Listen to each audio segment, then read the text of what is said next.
경제 소식을 빠르고 친절하게 전달해 드립니다. 오늘 굿모닝 경제는 허준영 서강대학교 경제학부 교수와 함께합니다. 교수님 어서 오세요. 어서 오십시오.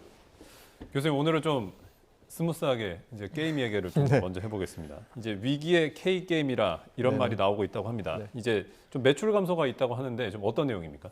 그러니까 매출이 사실 코로나 때 저희가 집에 있는 시간이 길어지고 하다 보니까 아무래도 게임 유저분들도 늘어나고 게임 이용 시간도 늘어나고 당연히 매출도 많이 늘어났었습니다. 예를 들어서 2020년 같은 경우는 그 전해에 비해서 매출이 한 20% 넘게 성장을 했었고 작년에도 한 뭐 6% 정도 성장을 했다가 올해, 그러니까 2023년이죠. 2023년에 마이너스 성장을 한 11% 정도 매출이 감소를 했고요. 이게 어떤 숫자냐 하면 마지막으로 우리나라 게임 산업의 매출이 감소했던 게 2023년에 약간 뭐 한 0.3% 감소했었던 거 이후로 거의 한 10년 만에 게임 산업의 매출이 감소한 부분이 있는 것 같습니다. 뭐 여러 가지 이유가 있겠지만 게임을 저희가 생각해 보면 보통 게임의 대체제가 뭘까 생각해 보면 결국은 최근 들어서는 이제 넷플릭스나 OTT 같은 것들이 굉장히 많은 경쟁 상대인 것 같거든요. 그런 측면에서 이런 부분들이 조금 커지고 있는 것, 그리고 아까 잠깐 말씀드린 대로 코로나 이후에 재택을 하는 시간들이, 집에 있는 시간들이 좀 줄어드는 부분, 전반적으로 게임 산업의 업황에 영향을 미치고 있는 것으로 보입니다. 교수님도 좀 게임을 좋아하시나요? 최근 들어서 게임 산업을 좀 공부해 보고 싶어서 최근 들어서 조금씩 하고 있습니다. 예.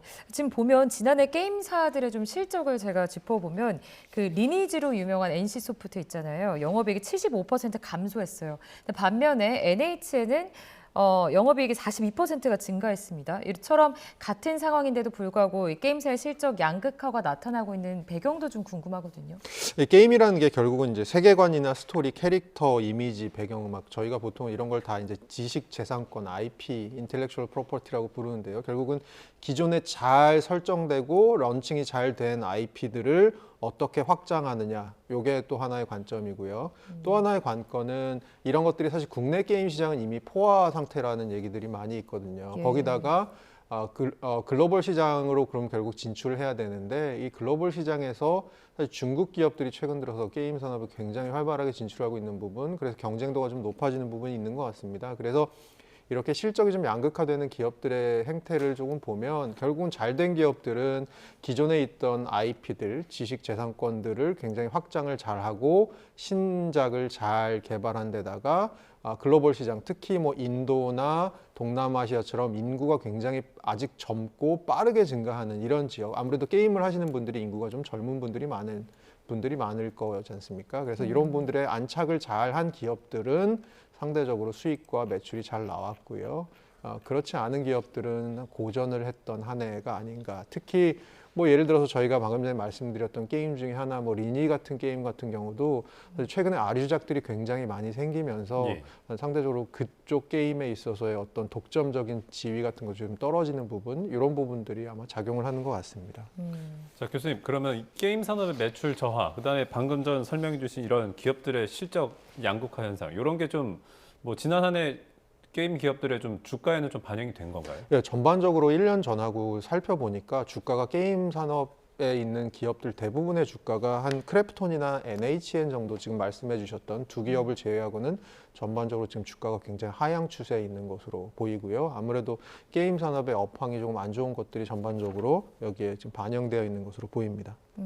지금 이런 작년에 실적 한파 때문에 임원들의 보수도 좀 줄었다고 하는데 어느 정도로 좀 감소한 건가요? 가장 그 게임 산업에서 이제 많은 연봉을 받으시던 NC소프트의 김택신 대표 같은 경우는 2022년에 비해서 2023년에 보수가 한 41% 정도 감소했고요.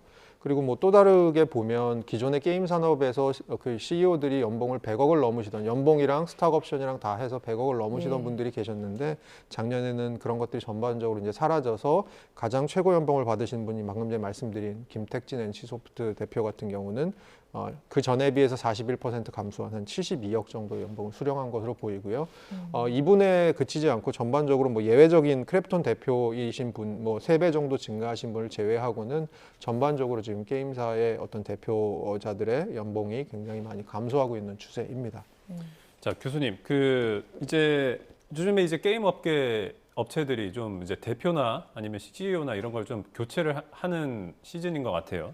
근데 이제 최근에 이제 대표를 교체했거나 할 예정인 게임사 8곳 가운데 4곳이 뭐 좀 재무나 아니면 경영 전략가를 이제 세우는 경향이 있는 것 같은데 요거는 좀 향후 어떤 흐름으로 좀 이어질 거라고 보십니까? 뭐 사실은 재무 쪽을 생각해 보면 결국 이제 게임 초기 개발에 돈이 굉장히 많이 들고요. 그렇게 초기 투자가 많이 들어가는 데 있어서 좀 더 전략적으로 투자를 하는 것이 굉장히 중요한 부분인 것 같고요. 그리고 지금 게임 회사들이 한 회사가 내고 있는 1년에 내고 있는 신작이 뭐 하나 두 개가 아니고요. 되게 많은 신작들이 동시에 나옵니다. 예. 그래서 그런 경우에 어떤 것들을 조금 더 중점적으로 밀어서 시장에 안착시킬지, 어떤 것들을 조금 더 주력 상품으로 할지, 뭐 이런 것들에 대해서 사실은 어떻게 이런 것들의 지금 자원 배분, 특히 초기 투자 자금 배분을 할지 이런 것들에 대해서 사실 재무 전략가들이 필요한 부분과 방금 전에 말씀드린 어떤 경영 전략가들, 그래서 어떤 상품들을 조금 더 밀고 어떤 상품들을 조금 더 뒤로 뺄지 이런 것들에 대해서도 이제 판단을 하는 부분이 중요할 것 같고요. 전반적으로 지금 뭐 게임 산업에 있어서도 아까 말씀드린 대로 글로벌 경쟁도도 높아지고 있고 전반적으로 지금 상업 업황 자체가 현재로서는 그렇게 좋은 상황이 아닙니다.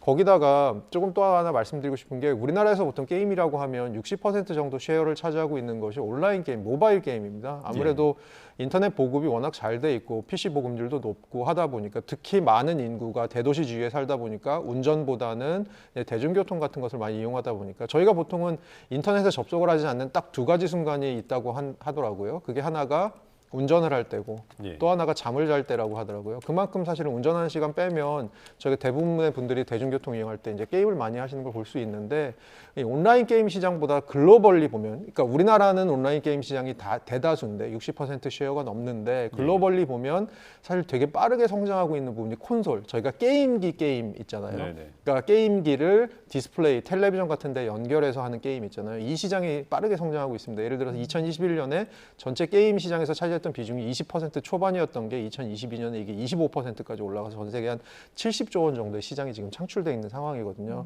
그래서 우리나라 기업들도 사실은 최근 들어서 움직임을 보면 온라인 게임을 하던 기업들도 일부 지금 그런 콘솔 게임, 게임기 게임 쪽을 출시하고 실제로 그것들에 대해서 반응이 되게 좋고 예. 거기서 수익이 나고 하는 부분들이 좀 있거든요. 그래서 그런 부분들에 있어서도 아마 이제 전략적인 판단들이 필요한 게 아닌가라고 보고 있습니다. 예, 알겠습니다. 자, 게임 산업에 대해서 좀 짚어봤고요. 다음 소식으로 넘어가 보겠습니다. 저도 굉장히 좀 좋아하는 건데 초콜릿 이야기 좀 해볼게요. 주 원료인 코코아 가격이 좀 오르고 있다. 지금 코코아 선물 가격이 3개월 만에 113%가 급등했다. 이 100%가 급등했다는 게 지금 잘 와닿지도 않습니다. 왜 이렇게 오르는 거예요? 이게 아무래도 그 기후 변화, 기후 이변 같은 것들이 있는데요. 지금 코코아의 가장 큰 산지가 저희 아프리카에 있는 코트디부아르입니다. 근데 여기가 최근 들어서 이제 기후 변화 이런 것 때문에 병충해가 잦아지고 뭐 곰팡이도 많아지고 이러면서 전반적으로 지금 수확 자체가 줄어들고 있고요. 여기서 사실은 도매를 해서 누가 그걸 사서 전 세계에 공급을 하냐면 코트디부아르 같은 경우는 국가 기업인 국영 기업에서 이걸 합니다. 예.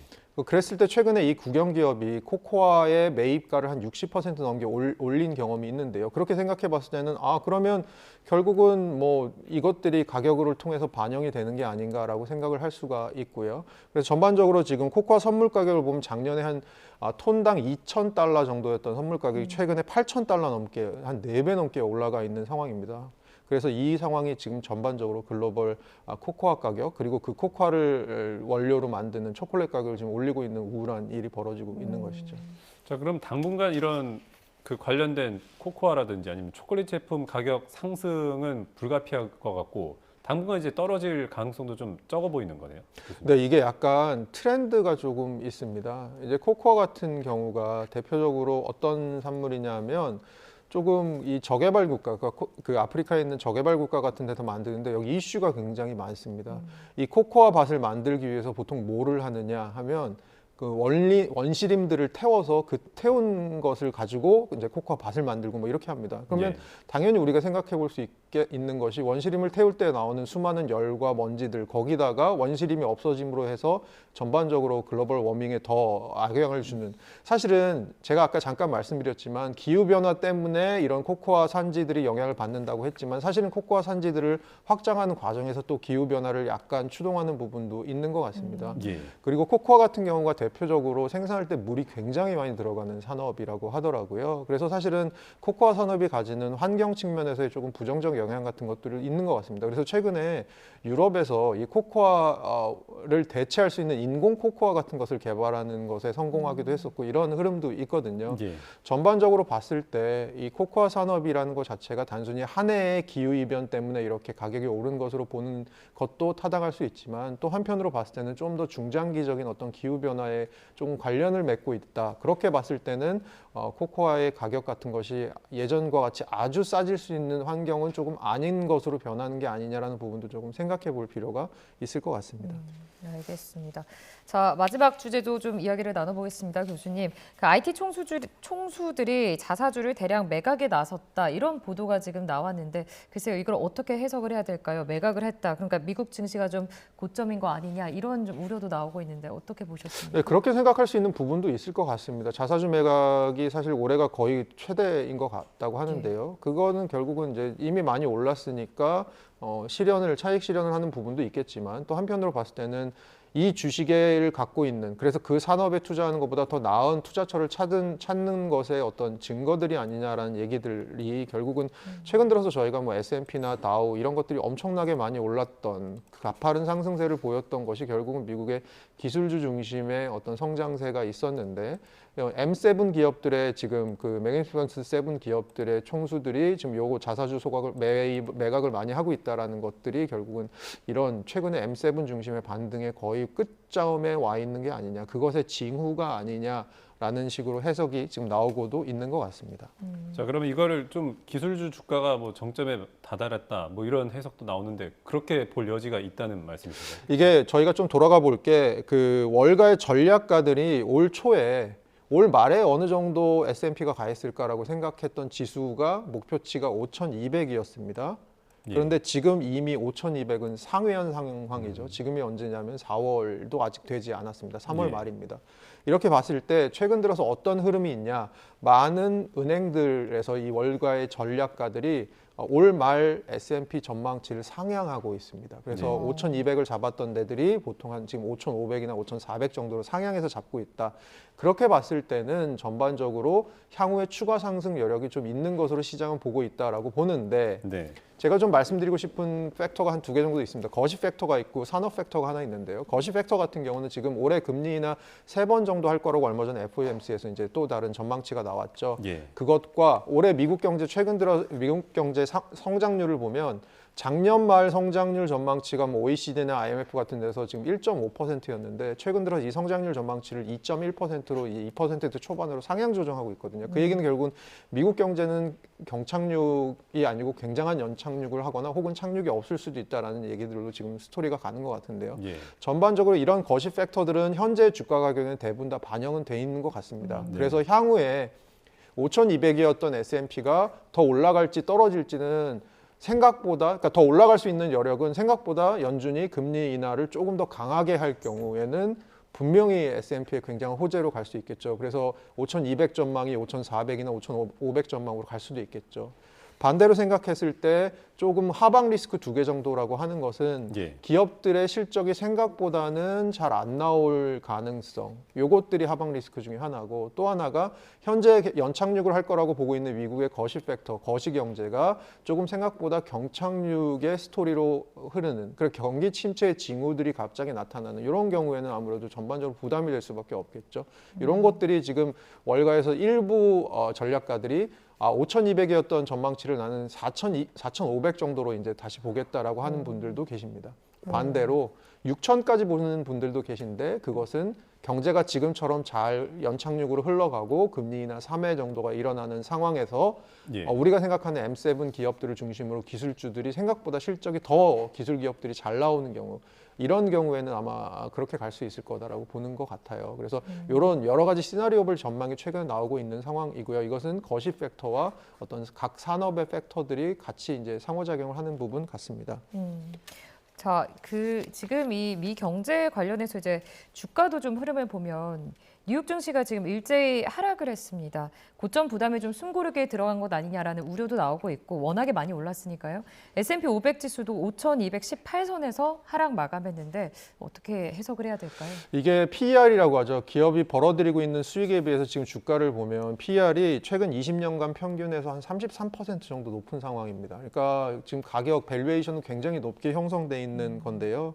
근데 사실은 반대로 생각해 보면 지금 어떤 저희가 얘기하는 빅테크 기업들이 밸류에이션은 높은 상황이지만 실적도 사실은 굉장히 빠르게 증가하고 있는 그런 기업들이지 않습니까? 그러니까 결국은 이것을 물이 반만 남았느냐로 볼 것인지 물이 반이나 남았냐로 볼 것인지의 문제인 것 같고요. 여기서 최근 들어서 조금이라도 이제 좋은 숫자들이 나오면 떴다가 증시가 조금 올라갔다가 조금이라도 이제 밸류에이션 부담 같은 것들이 현실적으로 와닿는 순간에는 약간 조정 과정을 거쳤다가 하지만 전반적으로 저희가 뭐 1개월, 2개월, 3개월 조금 더 큰 윈도우에서 봤을 때는 우상향하는 움직임이 최근 들어서 보이는 것, 뭐 그런 것들이 있는 것 같고요. 이번 주에 조금 좀 주시해야 될 지표는 금요일 날 나오는 미국의 개인 소비 지출 물가지수, PCE 물가지수. 결국은 최근 들어서 PCE 물가지수 둔화 속도가 조금 더뎌졌었는데 그것들이 결국은 이제 이번 달, 그러니까 저번 달에 PCE가 어떻게 나올지 그리고 그것이 사실 이제 연준의 다음 금리 결정의 하나의 단초가 될 수 있을 것 같습니다. 네.